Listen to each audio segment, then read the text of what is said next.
দুই এজন নেতাকৰ্মী বিক্ৰী হৈ যোৱাৰ মানে সমগ্ৰ অসমীয়া জাতিটো বিক্ৰী হৈ যোৱা কেতিয়াও নুবুজায়। আৰু 2021 চনত বিজেপিক আমি গাদী চ্যুত কৰি আমি অসমত ৰাইজৰ দলৰ চৰকাৰ কৰিবলৈ আমি সমৰ্থ হ'ম। বৰ্তমান প্ৰলোভনৰ ৰাজনীতি চলি আছে। যদি এই বিজেপি নামৰ এই সাম্প্ৰদায়িক দলটোৱে বিভিন্ন প্ৰকাৰে প্ৰলোভন দি কিছুমান নেতাক মানে কিনিবৰ কাৰণে অহৰহ চেষ্টা কৰি আছে আৰু তেওঁলোকৰ জালত কিছুমান হয়তো নেতাকৰ্মীয়ে ভৰি দিছে আৰু সেইকাৰণে তেওঁলোক বিক্ৰী হৈ গুচি গৈছে। কিন্তু দুই এজন নেতাকৰ্মী বিক্ৰী হৈ যোৱাৰ মানে সমগ্ৰ অসমীয়া জাতিটো বিক্ৰী হৈ যোৱা কেতিয়াও নুবুজায়। আৰু হয়, অসমত আজি তাৰিখত সদৌ অসম ছাত্ৰ সন্থাৰ নেতৃত্বতো এজেপি নামৰ এটা আঞ্চলিক ৰাজনৈতিক শক্তিয়ে জন্ম হৈছে। গতিকে আমি আশাবাদী, যিহেতু দুয়োটা দলৰে ৰাজনৈতিক কেন্দ্ৰীয় অধিৱেশন অনুষ্ঠিত হ'বলৈ বাকী আছে। কেন্দ্ৰীয় অধিৱেশনৰ পিছত ৰাইজৰ দল যেতিয়া পূৰ্ণাংগ হ'ব, এজেপি দল যেতিয়া পূৰ্ণাংগ হ'ব, দুয়োটা দলৰ মাজত নিশ্চিতভাৱে আলোচনা হ'ব চাগে।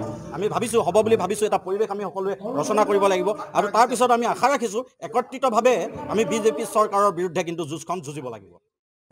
আমাৰ শ্ৰদ্ধাৰ জননেতা অখিল গগৈ ডাঙৰীয়াক এইখন চৰকাৰে ষড়যন্ত্ৰমূলকভাৱে জেল হাজতত বন্দী কৰি ৰাখিছে, অত্যাচাৰ আৰম্ভ কৰিছে তেখেতৰ ওপৰত।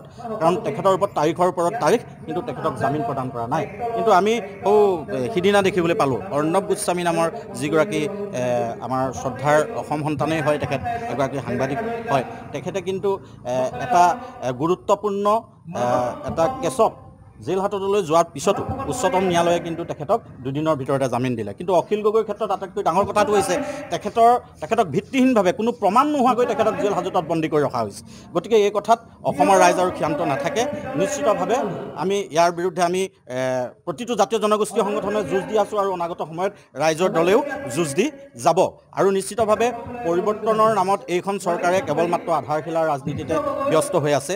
এইখন চৰকাৰে বিদেশীক খেদোৱাৰ নামত নাগৰিকত্ব সংশোধনী আইন গৃহীত কৰিলে, এই কথা আমি সকলোৱে জানো। নিবনুৱা সমস্যা আজি তাৰিখলৈকে সমাধান নহ'ল, কোনো ধৰণৰ উদ্যোগীকৰণৰ ব্যৱস্থা নহ'ল। অসমত বৃহৎ নদীবান্ধ তেওঁলোকে যি সময়ত চৰকাৰলৈ অহা নাছিলে সেই সময়ত বিৰোধিতা কৰিছিলে, কিন্তু আজি তাৰিখত সমৰ্থন কৰি তেখেতসকলে বৃহৎ নদীবান্ধ আনিব বিচাৰিছে।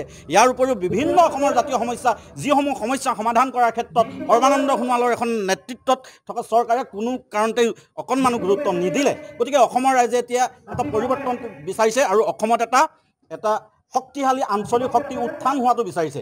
আৰু আমি আশাবাদী যে ৰাইজৰ দলে অসমৰ জাতীয় জীৱনৰ লগত জড়িত হৈ থকা প্ৰতিগৰাকী খিলঞ্জীয়া নাগৰিকক লগত লৈ ৰাইজৰ দলে আগবাঢ়ি যাব আৰু খুব সোনকালে আমি ৰাইজৰ অন্তৰে অন্তৰে আমি যাবলৈ সক্ষম। আৰু 2021 চনত বিজেপিক আমি গাদী চ্যুত কৰি আমি অসমত ৰাইজৰ দলৰ চৰকাৰ কৰিবলৈ আমি সমৰ্থ হ'ম।